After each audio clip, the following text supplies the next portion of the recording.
That's in place. Thank you, Chairman. Good afternoon, all, and we'll start the afternoon session with a roll call, please, Shelley. That would be me, Mr. Chairman. Hey, Naomi, beg your pardon. Councillor David Bellamy. Present. Councillor Harish Bisnal Singh. Present. Councillor Helen Crawford.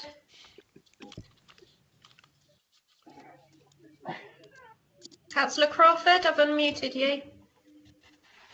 Come in, Bourne.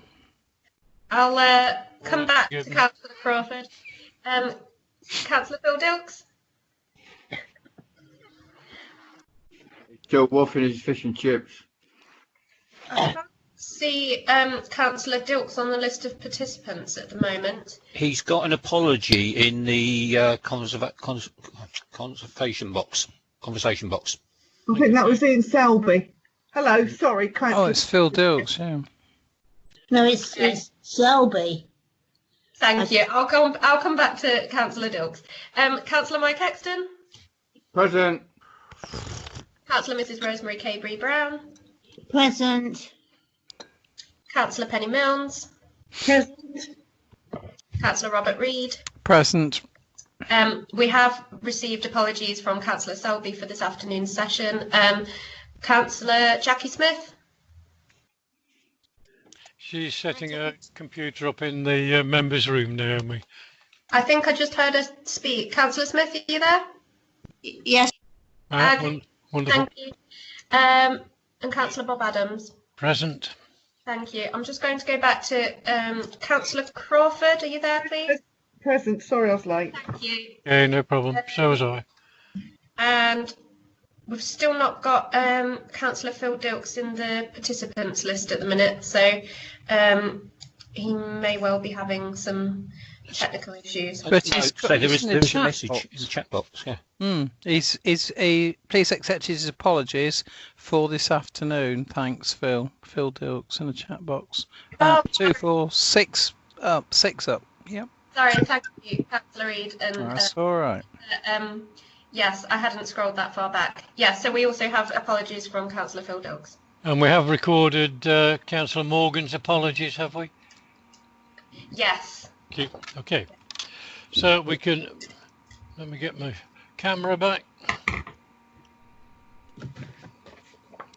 Okay, so we can move on to item 6 on the agenda, which is change of use public house, the Old Coach House at Market Deeping. There are 2 speakers on this. I'd like to confirm that they're still with us, Chris Pithy and Paul Linford. Chairman, sorry to interrupt. I just wanted to check that members have resolved to continue beyond the 3 hours now that we've returned. Thank you. Yes. Could I have a proposition, please, that we continue to the end? Yes, Chairman. Chairman, we continue. We've done 3 hours. I propose we carry on. Thank you, Mike. Thank you, Harris. Thank you, Robert. So we'll take a vote on that. Do we have a formal vote, Naomi? A vote by exception would be fine. Thank you. Yes, so we'll vote by exception. Thank you. Anybody disagree? Put it in the chat box. Okay, let's start. We can pick up the chat box if there's anybody in there. So I've got on my screen hide stage.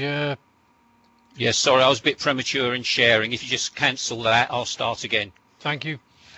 Thank you, Peter. Okay.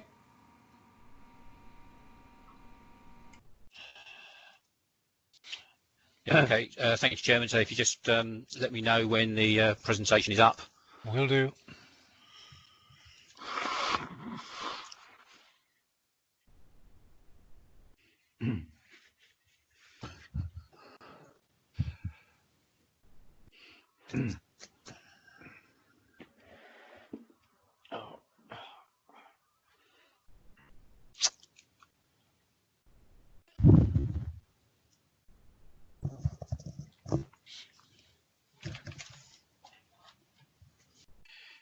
Still saying loading at the minute, Peter. Yes, yeah, that's what I've got.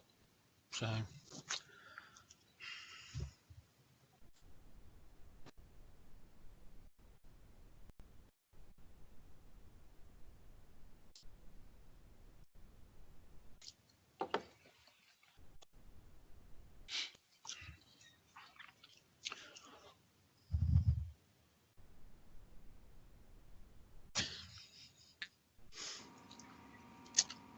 Chairman, it may be easier if Mr. Lifford shared his screen rather than uploaded the PowerPoint. I think sometimes it just won't accept it.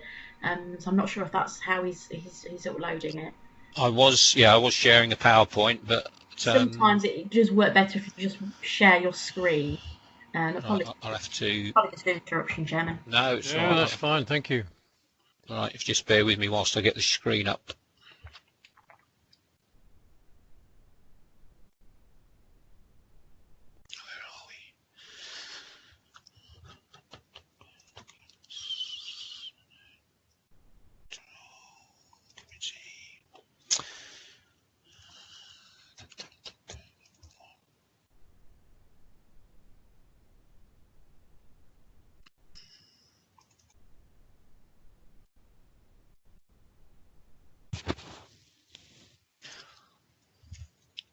By the time I've done this, it will probably come up anyway. Well, Okay, and yeah.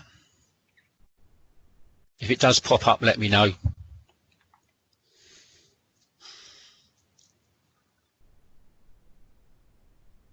Shelley, I can see Mr. Pithy in the participants. I can't see Mr. Linford, Paul Linford.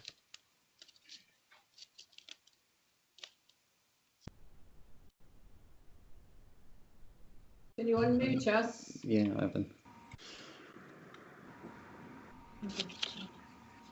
Put next to him. Shelley, did you pick my comment up? Yes, Chairman. I'm just having a quick look through the list. Mr.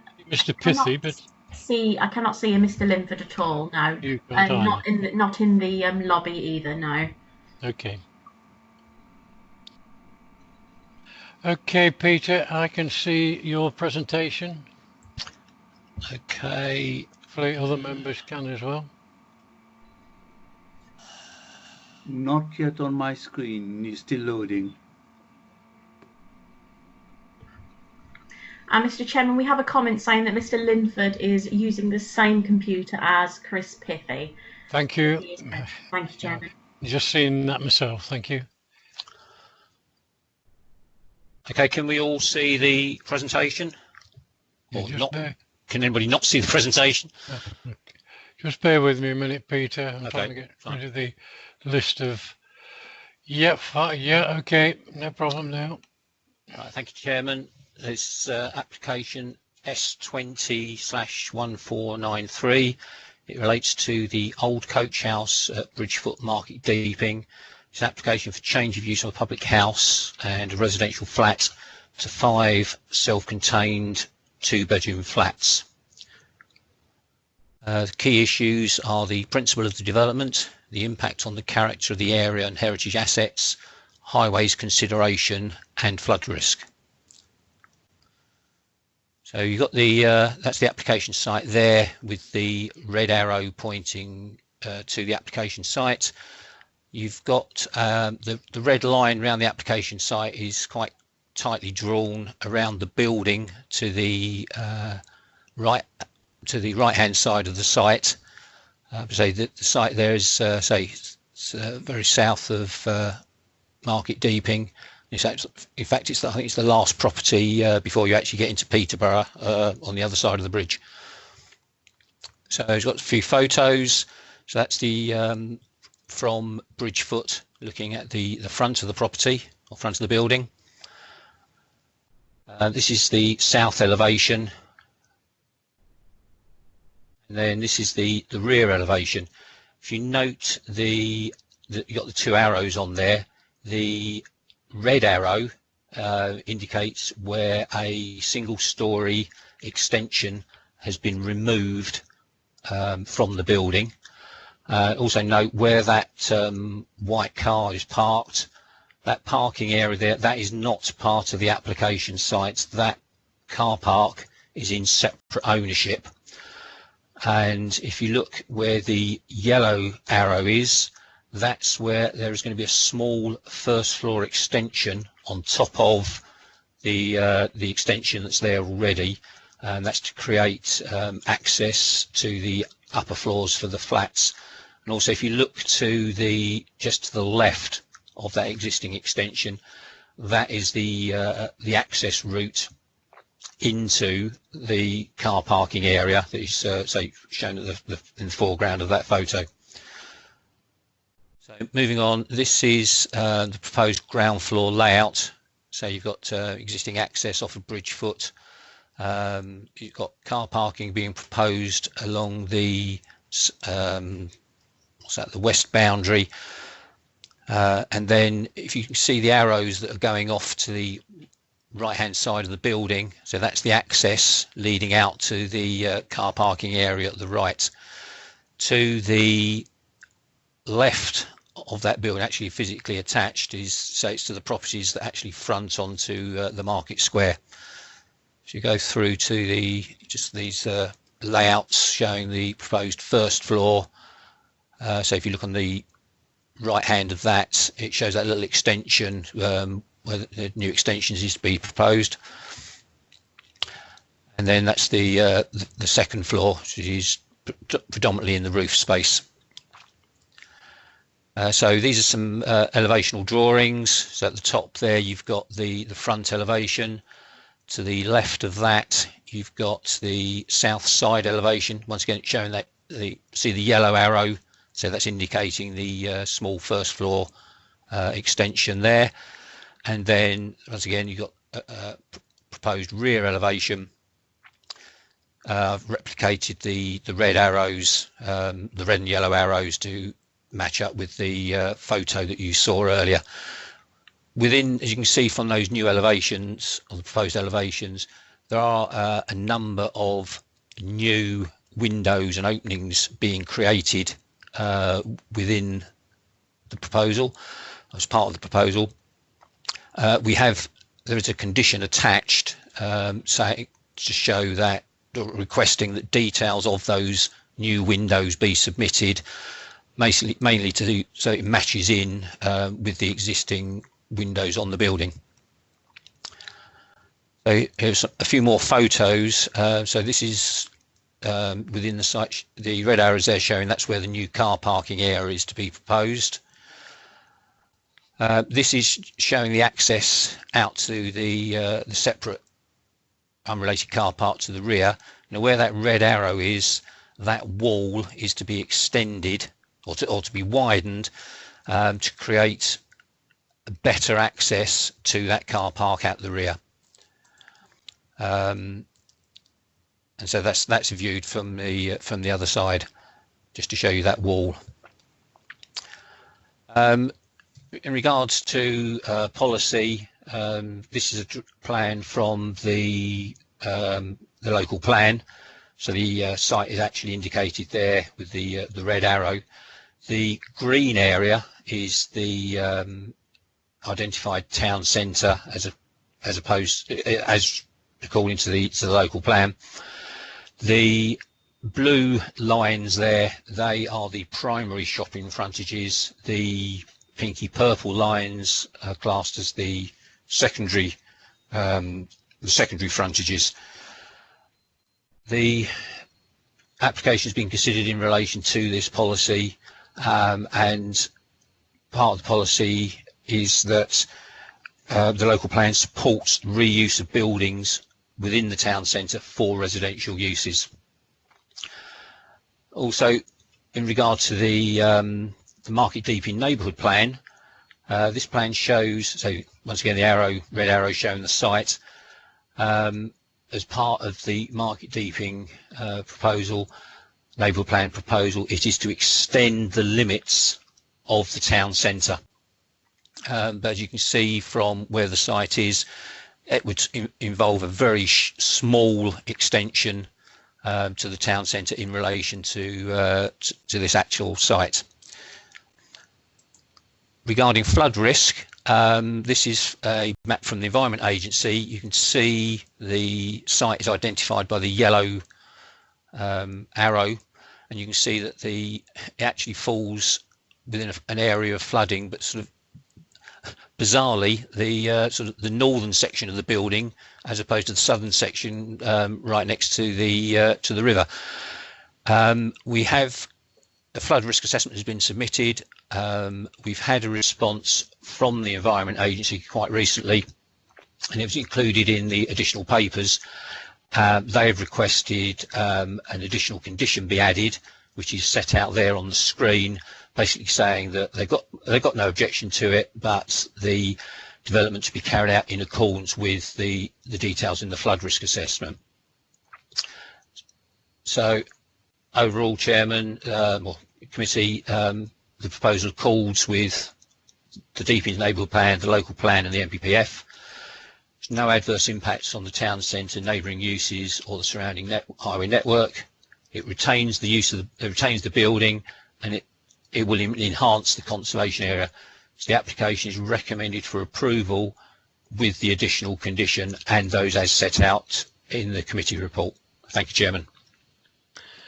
Thank you, Peter. So there's no applicants. So we've got 2 speakers against the proposal. Chris Pithy, please. Sorry, can I check, Peter? None of the speakers have got any slides to put up, have they? I've just shared. I've got the first one of the slides for the speaker, for the first speaker. Okay, Mr. Pithy, please. Hi there. Can you hear me? Yes, we can indeed. Linford's Fish and Chips has been situated at 6 Marketplace since 1989, and in 2019 I purchased the shop. Since taking over, obviously it's been an extremely difficult time, and we're lucky to have been able to remain open through this pandemic. I've worked extremely hard to enable the shop to still be here, and having plans approved that could disrupt or harm my business, just as we may be able to get back to running properly, would be extremely depressing. The plans that have been submitted show a small portion of the yard reserved as access for Linfords. However, the deeds for 6 Marketplace show this reserved area as 30 feet, which is approximately to the second archway. The deeds state that there is a right of way with or without motor vehicles at all times and for all purposes, and for vehicles to be parked within the green area.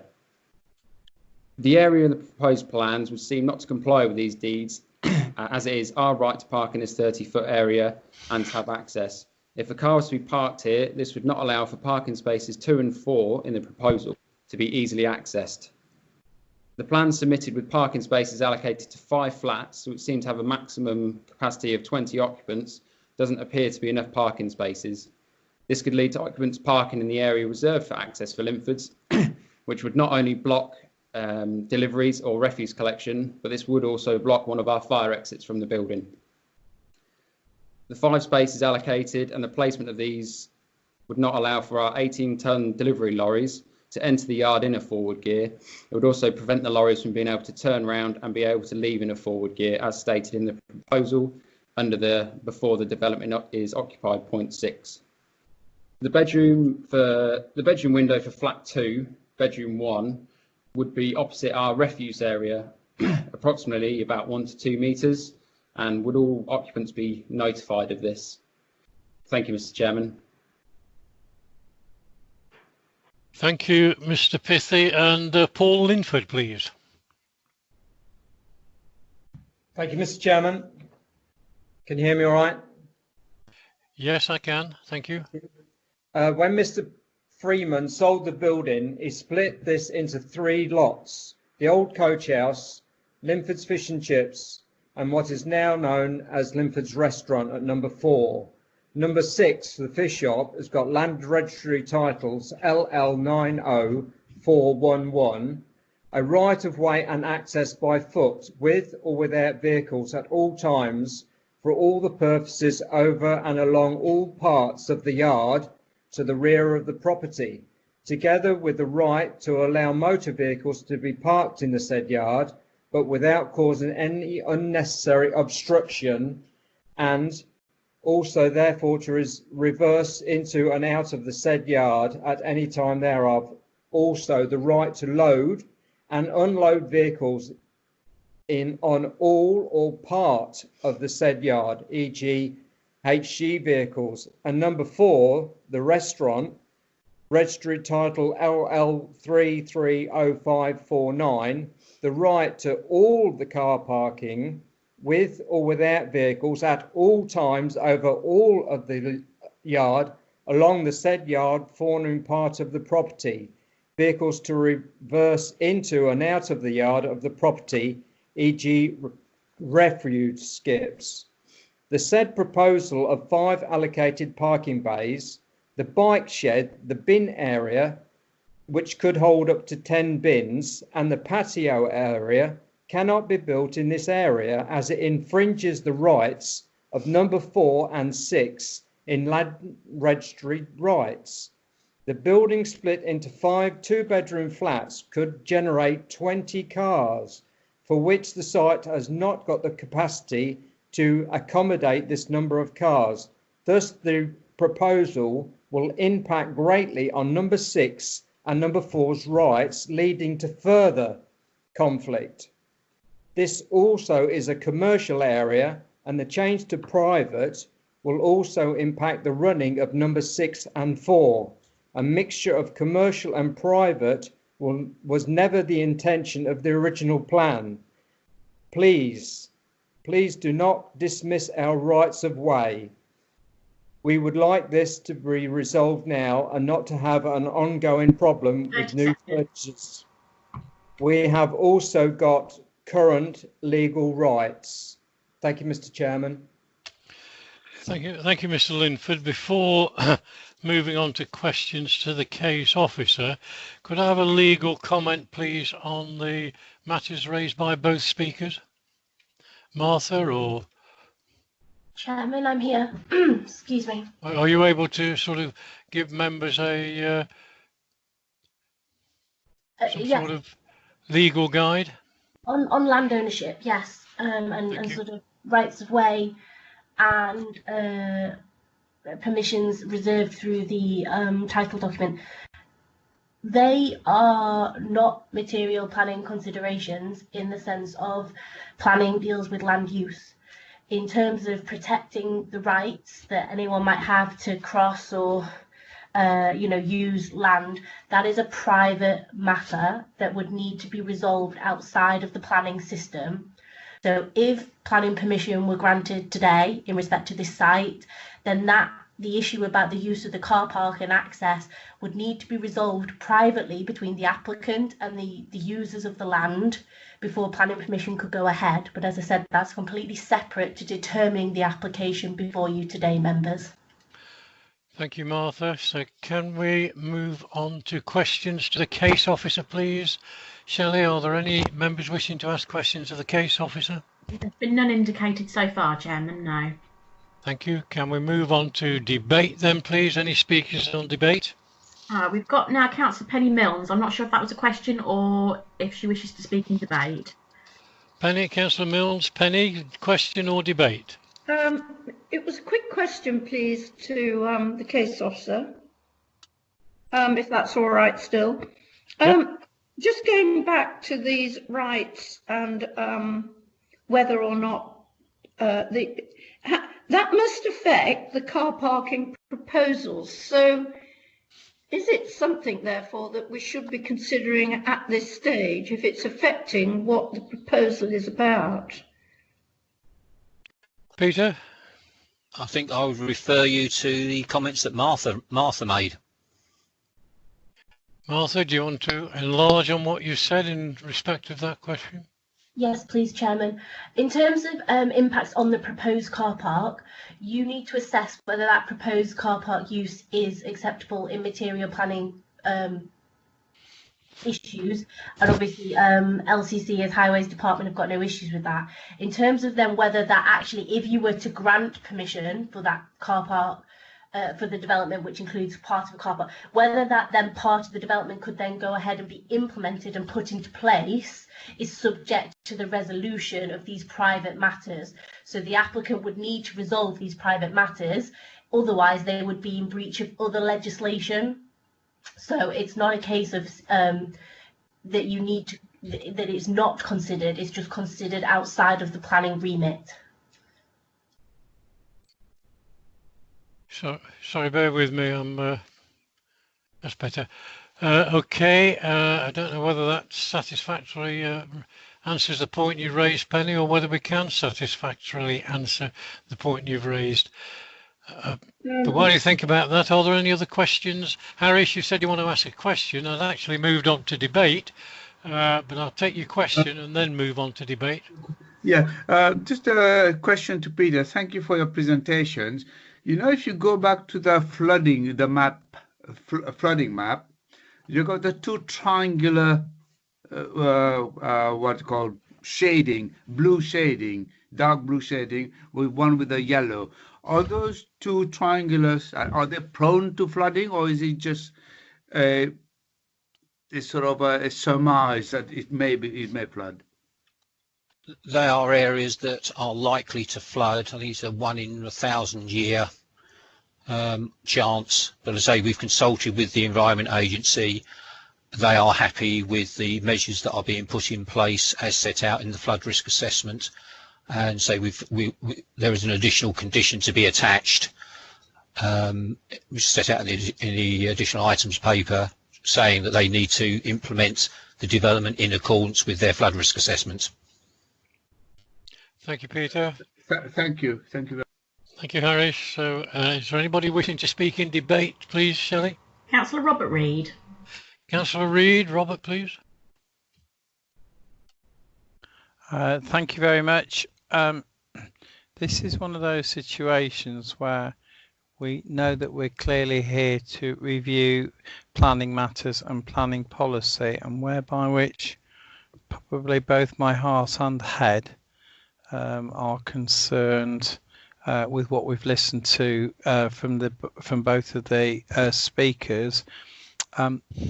If I am absolutely right, that is a legal situation between both parties. It is not a planning issue, so it's not something that we can actually take into consideration, and we should not take it into consideration because it is not a planning point. But I would like to seek clarity from one of our officers that is the said case, but that's as I understand it. Thank you, Chairman. Yeah, thank you. I don't know whether Martha wants to come back or Jeff. That's correct, Chairman, and Councillor Reid, yes. Okay. Thank you, Martha.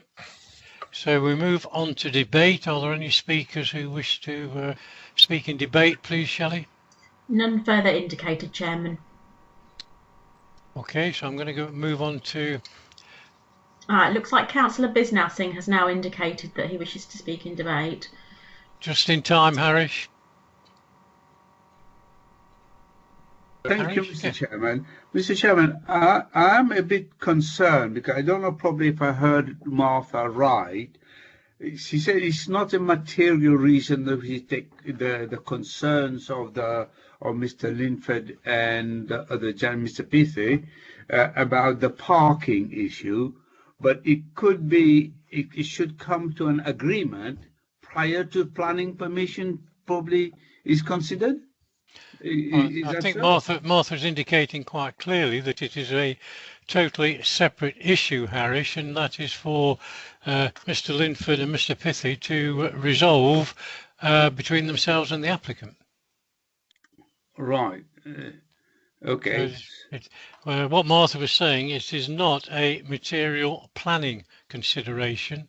The legal rights on the land are entirely a matter between the applicant and themselves. So what actually happened in that circumstances, Mr. Chairman, that this year we give the planning application, it goes on, and then afterwards there is an ongoing sort of a issue due to the usage or unavailability of the car park that they are entitled to? I think you've had the answer, Harris, in that it is not a matter for us to be drawn into. It's entirely between the applicant and Mr. Linford and Mr. Pithy. Mr. Linford and Mr. Pithy. No. Okay. Could I say something? Are you speaking in debate, Rosemary? Because questions are finished. No, it's Jackie. Oh, Jackie, sorry. I was just going to really carry on with the legal side of it. I would have thought that the best thing that we can do is to give some consideration, but pass it back to them that this, whatever we agree, is subject to the resolution of the legal side of it at some stage. I'm pretty sure Martha will tell us we can't do that. Chairman, that is, yeah. We can't do that, Jackie. What Councillor Smith has said is in effect correct, in that what the granting of planning permission doesn't necessarily mean that the issue of the use of this car parking area is addressed. It's more, it will be resolved, but it will be resolved outside of the planning system. Yeah. You have to determine today whether or not the planning application is an acceptable use of land or not. But who owns the car park, who has the right to use the car park, and how that impacts on a planning permission is not something for you to take into consideration today. It is a private matter that needs to be resolved separately.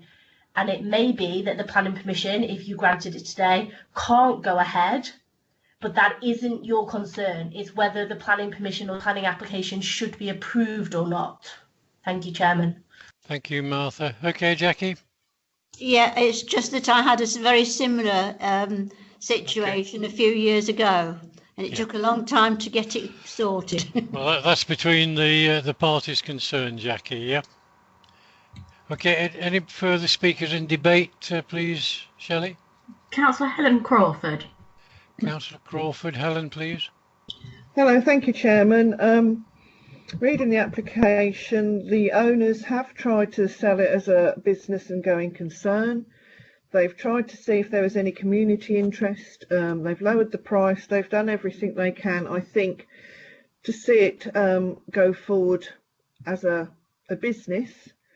I would have thought it would have been better to see it put into use of flats than to see it stand derelict. So therefore, I would like to propose that we accept this application. Thank you. Thank you, Helen. Any further speakers? None further in debate, but Rosemary Cabry-Brown has a question, Chairman. Councillor Cabry-Brown, Rosemary, please. Hello. Can you hear me? Yes, I can. I have to say, as far as this application is concerned, one of our planning could you officers, ask your workmen to stop hammering, please? I can't because they're right at the top of the house. It's coming through very, very clear on the microphone. Okay, I'm sorry. I'll say it very quickly. With regards to one of our officers saying that there is not a problem with flooding in planning commission, I would just like to say that I have seen this place underwater by about 4 or 5 feet, certainly in the last 30 years. So could we take this into consideration? Okay, I think the fine contribution from your Sawman there. I think the answer to that is no. The Environment Agency have said yes, it is subject to flooding. I'm not so sure I any longer agree with their 1 in 1,000 years. I think that with present climate needs to come down dramatically, but we can't refuse it on those on that particular point. But Jeff would like to come in and make a point. Yes, thank you, Chairman. It's just pointing out that the flood information is up to date. There has been a consultation that's listed on the additional items paper in terms of consultation with the Environment Agency, and there is the additional planning condition referenced on page 5 of the additional items that development shall be carried out in accordance with a submitted flood risk assessment dated March 2021, and that the finished floor level should be set no lower than 7.3 metres above ordnance datum, which is a commonly understood sort of reference level. So I think, yeah, taking account the the historic events that might have been there is up-to-date flood information, including sort of past events, and those considerations have been taken into account, and the additional condition is proposed. Thank you, Jeff. Any further contributors to debate? Shelley, no? None further, Chairman, no. Can we move on to a vote? We've had it proposed by Councillor Crawford. Do I have a seconder, please? Yes, Mr. Chairman. Mike. Mike Exton, seconded by Mike Exton. Naomi, could you go to the vote, please? Thank you, Mr. Chairman. Councillor David Bellamy. For. Councillor Harish Bisnal Singh. For. Councillor Helen Crawford. For. Councillor Mike Exton. For. Councillor Rosemary Cabery Brown. Abstain. Councillor Penny Milnes. For. Councillor Robert Reid. For. Councillor Jackie Smith. For. Thank you. And Councillor Bob Adams. For. That proposition's carried. Thank you, Chairman. Thank you, Naomi. So we can now move on to agenda item 7. There's only one speaker on this, which is Peter Armstrong, Chairman of the Parish Council. This is in the hands of Phil Jordan, please.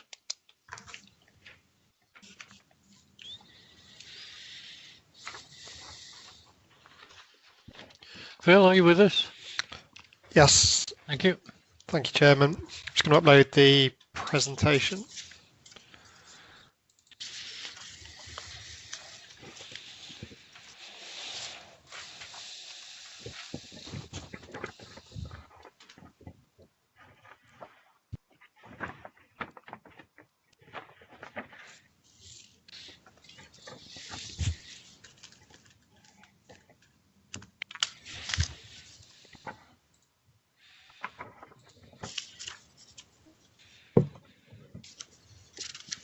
Just let me know when that's appeared on your screen.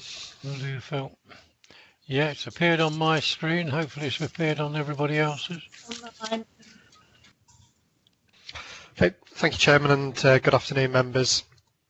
This next application is S202223. It's an application for an additional pitch on a private traveller site. The application's located off Harrowby Lane on the edge of Grantham. I'm Phil Jordan. So the key issues through the application are the principle of development, the impact of the additional pitch on the character and appearance of the area, and the impact on residential amenity. So it's worth pointing out this is a existing authorised Gypsy traveller site, first approved back in 2017 and then amended by this application that was approved in 2019. This shows the layout as it was approved at that point, with 2 pitches to the back of the site and a day room or an amenity block in the middle of those 2 pitches. You can see there's, be clear in the photos that I show later, but there's existing screening along the front of the site and an existing fence along the front of the site. The extent of the application is this sort of right-hand part of the screen here. The paddock that sits alongside the site is outside the approved traveller site. So this sort of series of plans here shows what's proposed for this application today. So starting with the plan in the bottom right hand corner of the screen, you can see the red line remains the same, and the blue line does indicate that paddock, which, as I say, is outside the scope of the application, but it is in the same ownership as the applicants. So what's being proposed is an additional traveller pitch. It's a typical traveller pitch layout. It comprises of one mobile home, which is shown in the top right hand corner of the screen, and then space for 2 touring caravans, and that's to be sited in the sort of bottom corner of the site as existing. So the next few slides are just some pictures within and around the existing site. So that this is within the existing site, looking out onto Harrowby Lane. And this is looking back into the site, so you can see the two pictures as currently approved, one on the left-hand side of the screen and one looking in a forward direction. The sort of the day room that's been approved hasn't actually been constructed yet, but that has permission for this centre part of the site here. So then these photos are outside the site, so this is looking east, so away from Grantham along Harrowby Lane, and you can see that close boarded fence and the trees behind does provide a good screen at the moment for the site. And then again, this is looking west, so back towards the approach to Grantham along Harrowby Lane. Again, it just shows the extent of that existing screening. So just a quick summary of the evaluation, which is in the main report. The principle of development for the use of the site as a traveller site was established through that S17 application and then amended by the S18 application. Although the application proposes an additional pitch, it doesn't include any extension to the existing site boundary. The site is considered large enough to accommodate this additional pitch without having any adverse impact on the character of the area and providing adequate living conditions for the future occupiers of the pitch. The site currently is well contained and screened.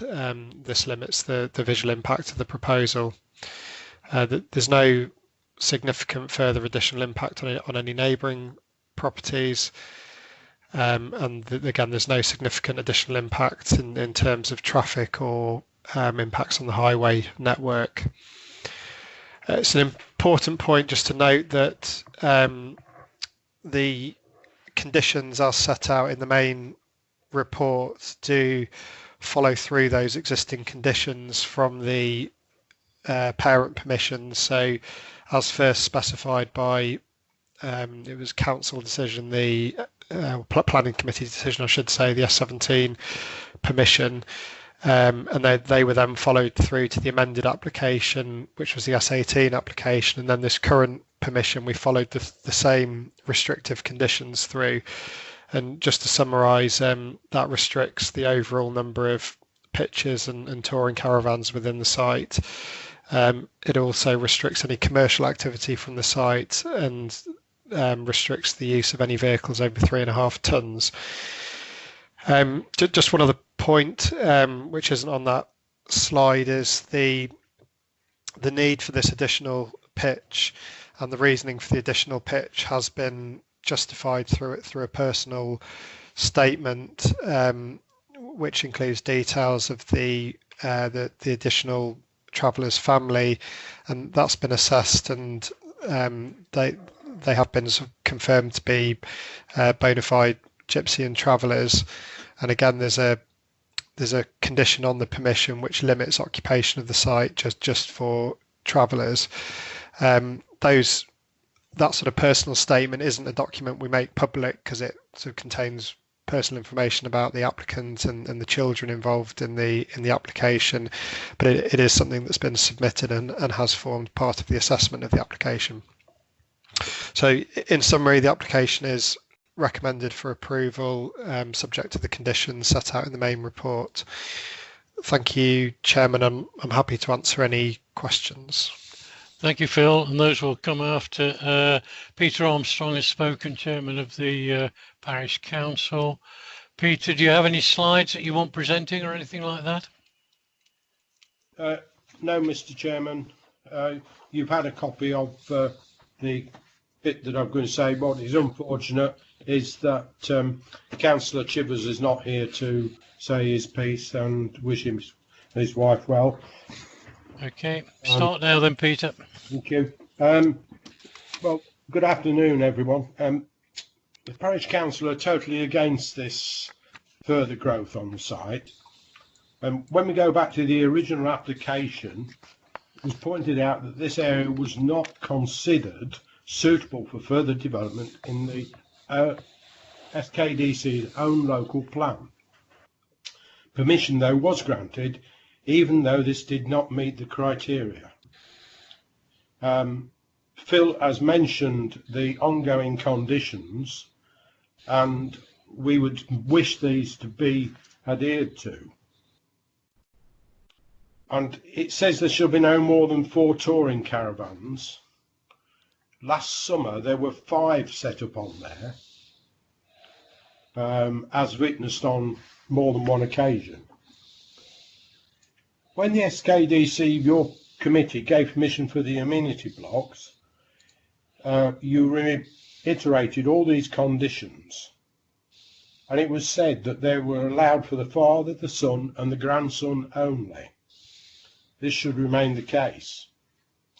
And we did ask at the time why there was a need for 6 toilets and 3 kitchens in an amenity block for 2 static caravans that have all these amenities inside anyway. This application gives the answer, as we always said it was.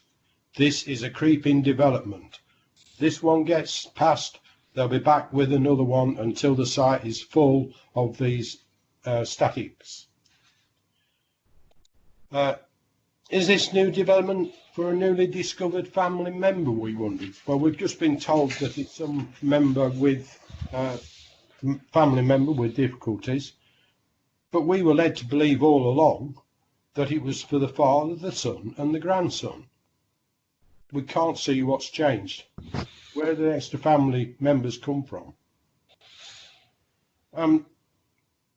We know now that these statics that are on the site, they seem to keep changing with the plan. When you see the plans, the actual distances between them seems to be different. We feel that if this is allowed, only a matter of time before we get the next application. 30 seconds. Thank you. And I think there was an answer in one of the slides that Phil showed about what is happening on the site. It showed 4 vehicles for only 2 people that can drive. Up to 6 have been seen by members of the parish council. And that is it from me. Thank you for your time. Thank you, Peter. Before we move on to Phil, are you able to answer any of those points raised by the parish council in terms of or concerns? I won't know they are objections, but they're more concerns. I mean, I'd immediately ask, was the fact that there were more cars seen there, was anything referred to enforcement or anything of that nature? And the question of limitation on the number of pitches, what assurances can be given along those lines? Yeah, I mean, I think the first question about the current permission and what's proposed with the conditions sets out some very clear limitations on what is allowed in, within the site and within that red line. Certainly would encourage the parish council or any interested parties, if there do appear to be breaches within the existing permission or that as proposed, if it is approved today, that they do get reported and then they can be looked into accordingly. As far as I know, that there haven't been any sort of ongoing enforcement concerns about the application since it's been approved. I think again the concerns, and I do understand them, about the site growing. At the moment, we have to assess the current application on its merits, and this is for an additional pitch within that existing red line. Any sort of fears about the site growing into that paddock area or growing further beyond it is now, that would be a further form of development, and it would require planning permission. So again, the council would have the ability to assess those schemes, on their merits should they come in.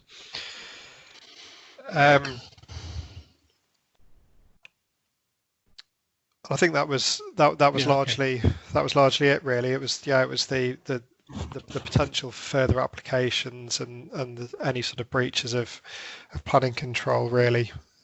So yeah, thank you, Chairman. Could I correct something, well, Mr. Chairman? I shouldn't allow you to, Peter, but go on. You actually said there, Phil, that there'd been nothing to enforcement. We know of at least 3 lots of enforcements that we have put forward to your team in the SKDC. So I think you're wrong there. Okay, Peter, I am aware of that through Councillor Chivers as well. And it's something that I think we perhaps need to look into outside of this meeting, Phil, as to what if any, and where they went. Okay, can we move on to questions from members to Phil Jordan, please, Shelley? Yes, Councillor Penny Milnes. Councillor Milnes, Penny, please. Yes, thank you. And I noticed that this extra pitch is quite forward on the site, Phil. Were there any restrictions on the previous permissions as to the distance they can come forward? Because at the moment it's very open, isn't it, there? And these are going to be much more visually dominant, presumably, at the front. And my other question really was, is this the limit before there's overcrowding? And at what point is that decided? And thirdly, who controls that this site is lived in by gypsy and traveller use, or even this specific family? Thank you, Penny. Phil? 2 or 3 points there. Yeah, I'm just going to share my screen again.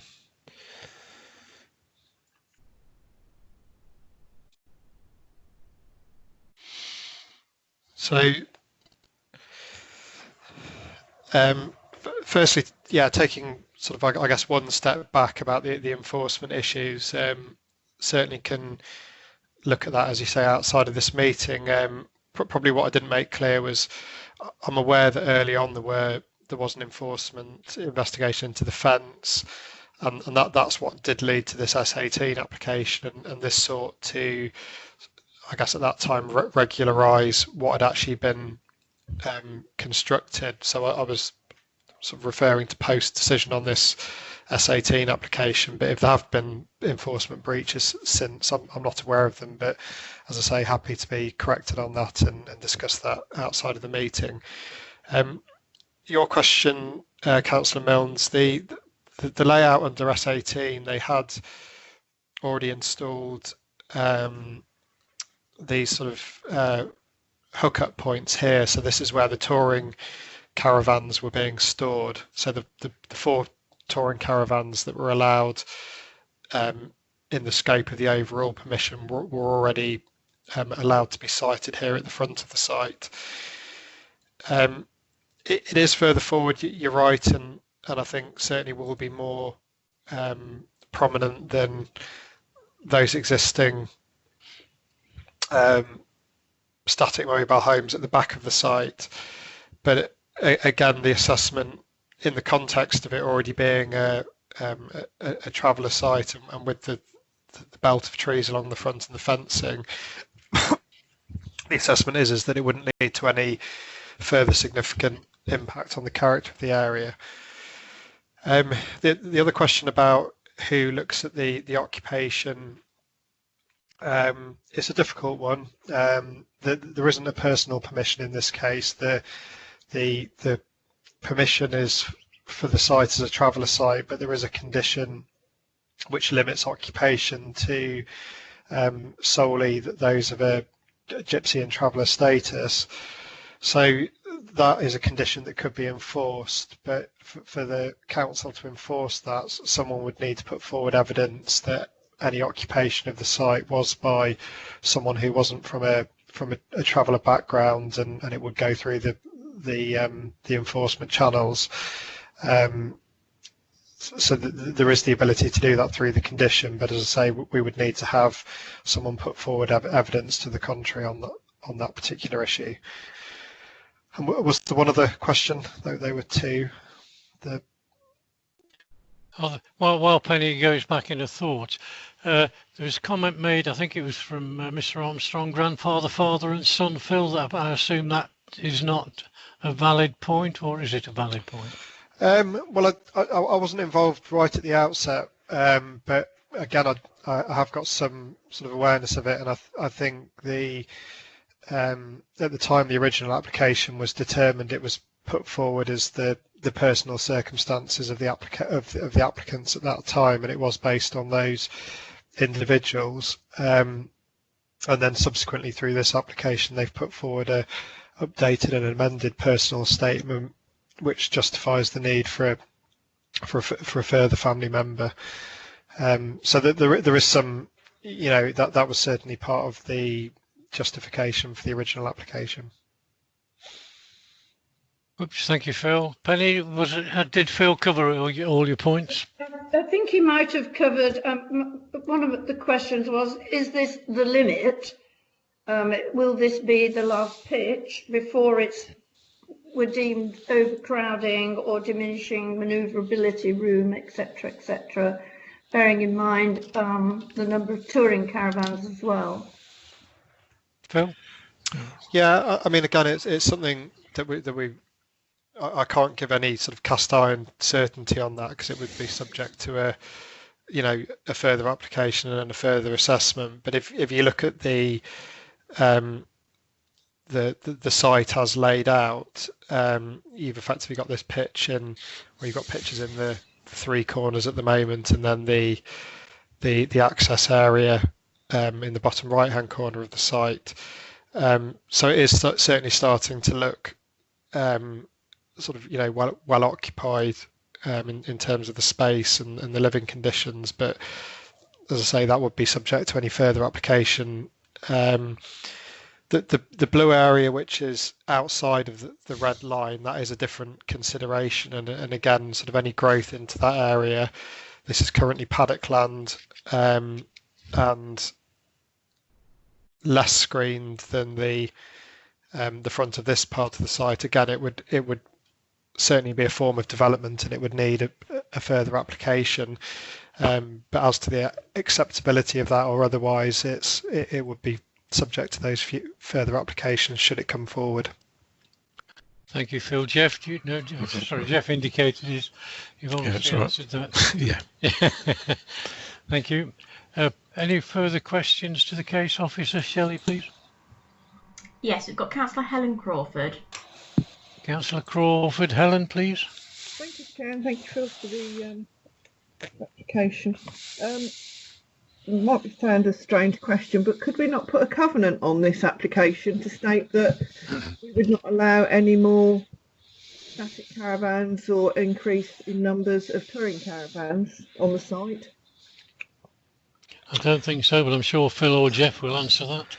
Yeah, no, I mean, we're interested in sort of, planning control and use of land, as was talked about in the last application, and it would be a form of development and a change of use of the land for further pitches. So it would require planning permission. So in that sense, we've got control over it from a planning point of view.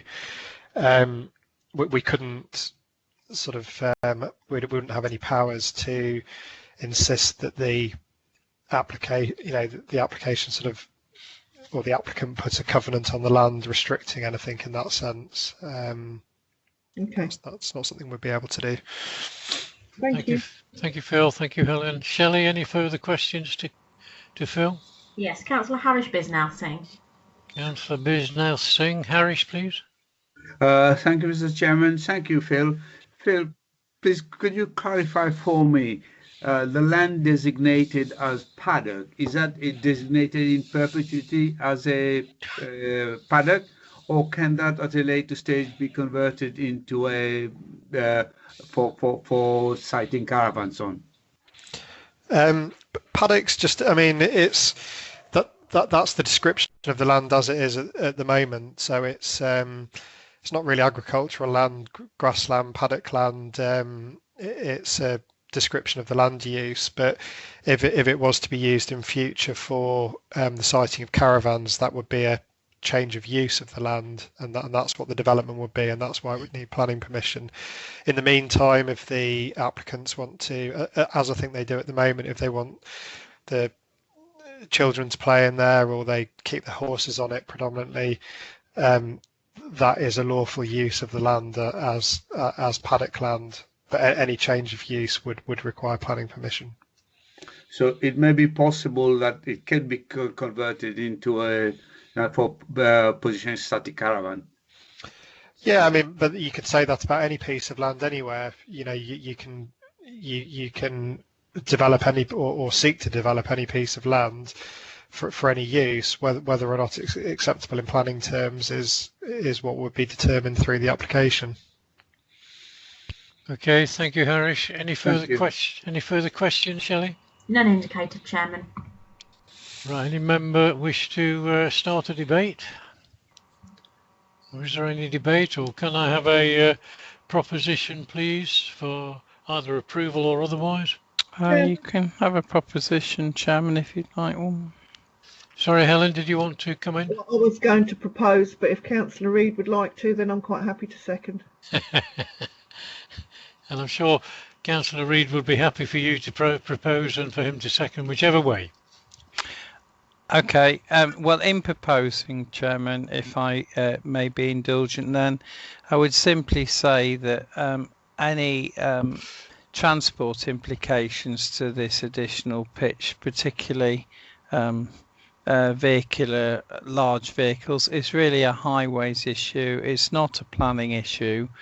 So we need to stick within the tram lines of what we are here for, which is planning policy and its endorsement, and it's on that basis that I'm prepared and comfortable to propose the application. Just before we move on, Phil, I thought there was some restriction on the size of the commercial vehicles. 3.5 tonne. Yeah. Yeah. Condition 6, Chair. Yeah. So there are conditions that limit the size and weight of the vehicles that go onto the site. That's all I wanted to clarify before asking Helen to formally second, if that's what she wishes to do. I do indeed, Chair. I'm quite happy to second. Thank you, Helen. Can we move to a vote, please, Naomi? Yes, Mr. Chairman, thank you. Councillor David Bellamy? For. Councillor Harish Bisnarsing? For. Councillor Helen Crawford? For. Councillor Phil Dilks? Oh, sorry, Councillor Dilks has left the meeting. Councillor Mike Exton? Councillor Exton? Councillor Exton, I've unmuted your microphone now. Move on and go back to Yes, I will do. Councillor and Mrs. Rosemary Cadbury-Brown? For. Thank you. Councillor Penny Milnes? For. Councillor Robert Reid? For. Councillor Jackie Smith? Abstain. And Councillor Bob Adams? For.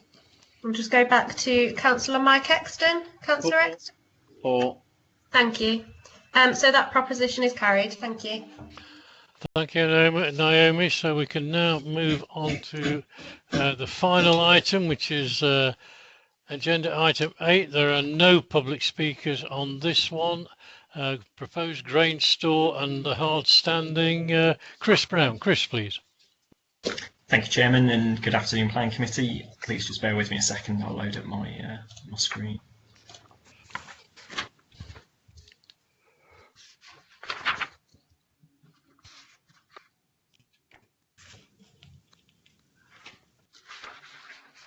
Chairman, I'd be grateful if you could let me know when the presentation is available to view.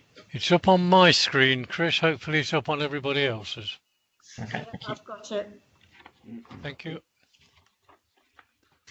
Okay, thank you, Chairman. Good afternoon, Planning Committee.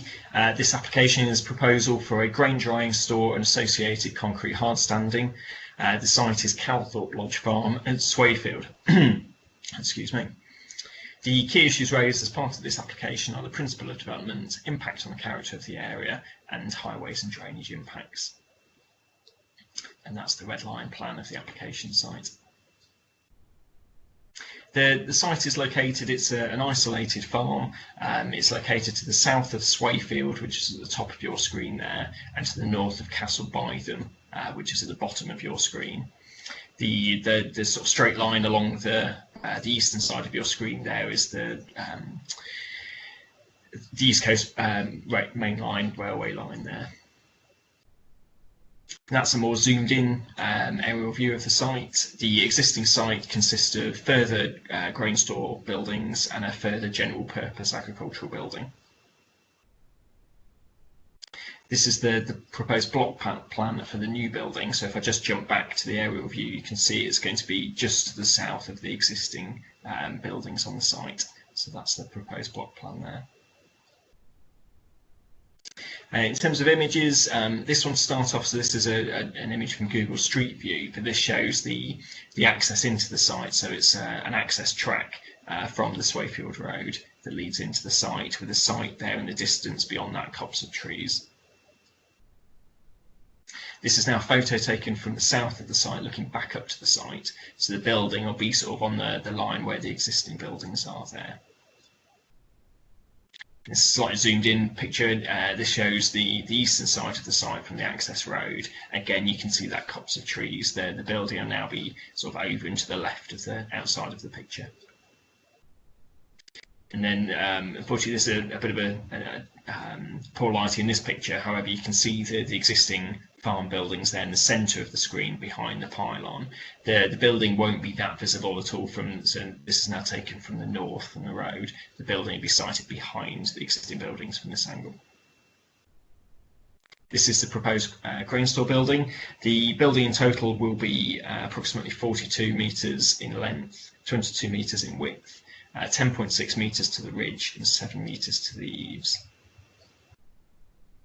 And these are the proposed side elevations. In terms of materials, I appreciate it's small writing on the plans there, but effectively it's concrete formed panels for the bottom half of the building, and then it will be green metal sheeting in juniper green for the top part of the building. So effectively typical agricultural building materials.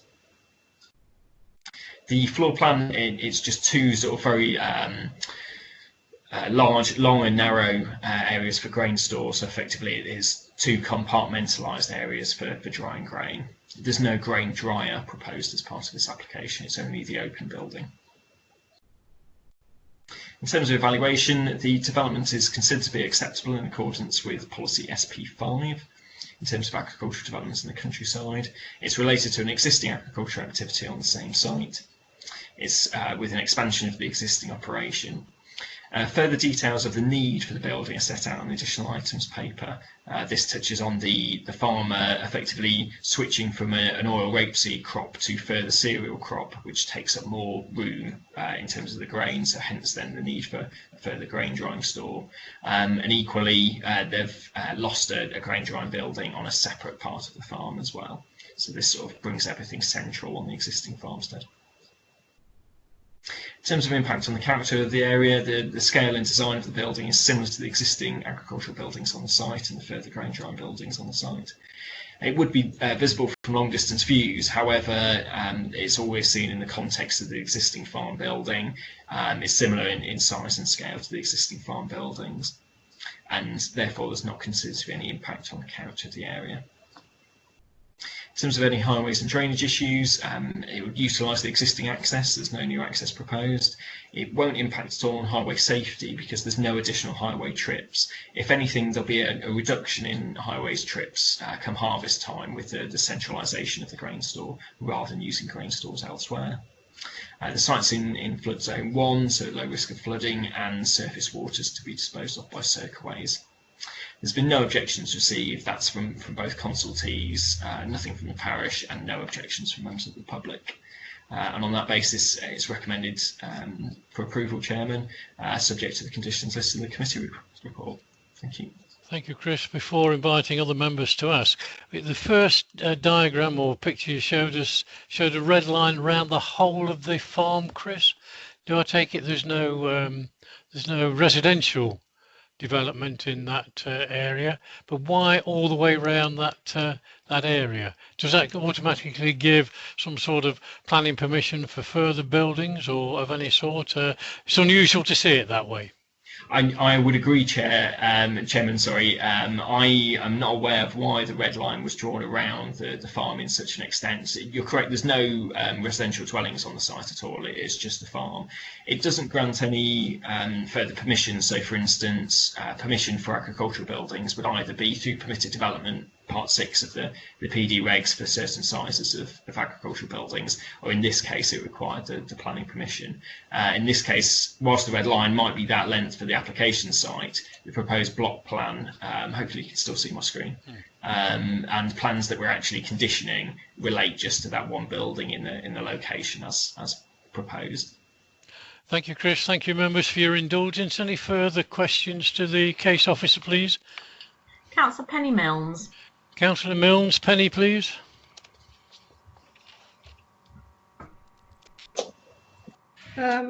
Yes, sorry about that. Yes, Chris, this is an additional quite large building to what's existing, and I just wondered, you know, what consideration could be given to some sort of landscaping scheme to add to biodiversity as well as a bit of screening. Sorry, Chris, do you want to come back on that? Yep, thank you, Councillor Milnes. Thank you, Chairman. Yes, Councillor Milnes, it is a further building on the existing site. With regards to landscaping, the case officer has looked at this. However, there wasn't really considered to be a need for an additional landscaping in the form of tree planting or otherwise. There's an existing copse of trees on site, which is shown in the pictures. That won't be impacted at all by this building. It's well outside of any root protection area. There's no proposed works to that copse of trees. And the wider landscape, so within the wider farm unit, there's so I'll just jump back to the aerial view. There's further trees and hedgerows within the site as well, which again won't be impacted by the proposal. I note your comments on whether there could be any additional landscaping from the ecological point of view. Again, we just didn't really consider it necessary for what's effectively an agricultural use within an agricultural landscape. I think I'm right in saying the residential properties are well away from this site, Chris, aren't they, if I recollect? 400 metres is the closest residential property. Okay. Any further questions to the case officer, please? Councillor Mike Exton. Councillor Exton. Mike, please. Chris, could you go back to the presentation on the slides, please? There's a couple there of the pylons. I will do, Councillor Exton. Just bear with me a second. Is it possible? Sorry to bother you, but no, there's no problem at all. Is that loaded up? So carry on. Yeah. Has the presentation available? It's the fourth one down. Is it that one with the pylons? Yeah. Yeah. Is it my eyes deceiving me, or is that pylon and everything got a list on it to the left? If you look on the left-hand side, it looks as though the telephone wires have got a list to the right. Pylon and the small one on the other side. The big pylon looks as if it's got a drift. Looks like the leaning Tower of Pisa. It's Google Earth and satellite, Chairman. That's what I was going to say. This picture is taken from Google Street View, and I think the camera's sighted on top of the van, isn't it, and constantly spins round for Google Street View. So I think they are slightly sort of off centre, I admit, from looking at the photo. I doubt they're off centre actually in person. I think it's just the Google Street View. Thanks very much. It's just a matter of curiosity. A good spot, Mike, but yes. Not a material planning consideration. No, I suspect. Okay. Any further questions to Chris, please? None indicated, Chairman.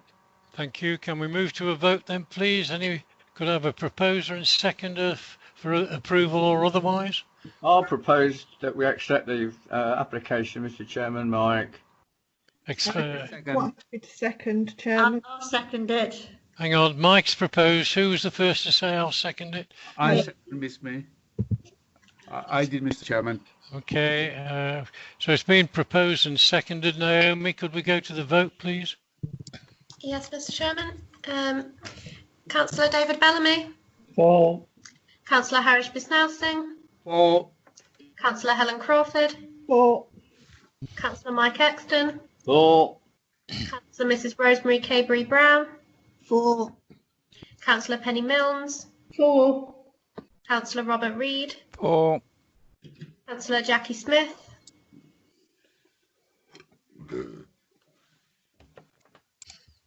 Jackie? Smith, I've unmuted you.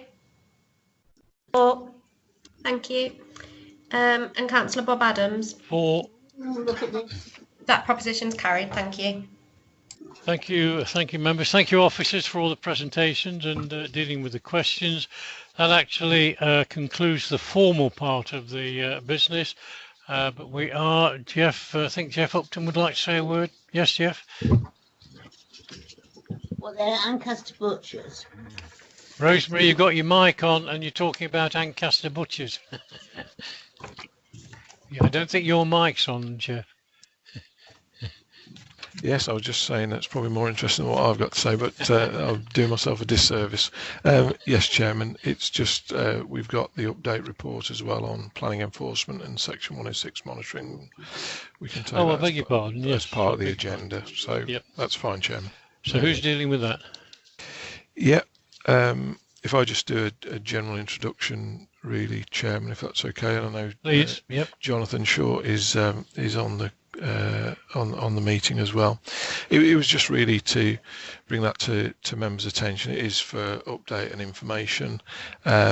It's the first of a series of quarterly reports that we'll bring to the committee, which I know has been anticipated, particularly looking at the different improvements that we're putting in place, and it was just really to highlight we go through the relevant considerations that we have in terms of validating registering enforcement complaints, a bit of a commentary and a breakdown really on new enforcement cases and how that caseload is broken down, and provide on the second page of the report on page 114 a breakdown of the cases that we've closed, which dare I say is interesting from my perspective, because if you actually look at the figures there, the vast majority of cases that have been closed are ones where we've either found no breach,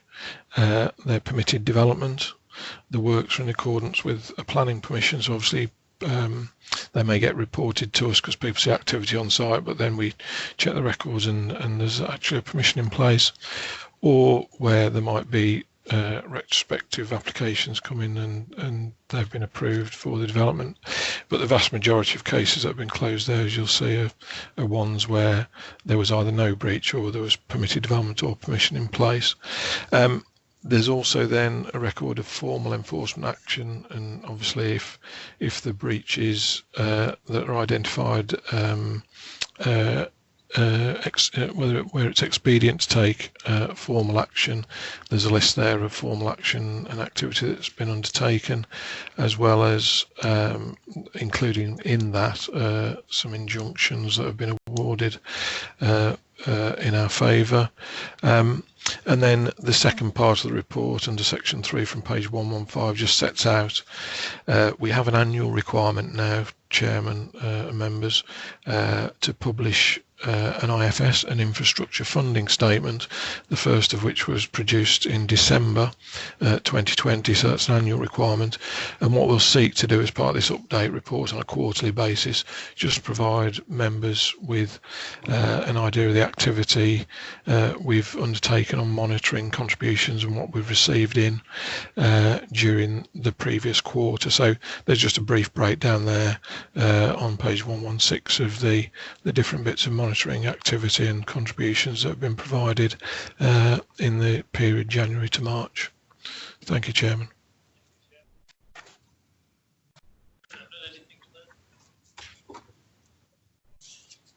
Sorry, I've muted myself. Jonathan, do you wish to add anything to it, to the report?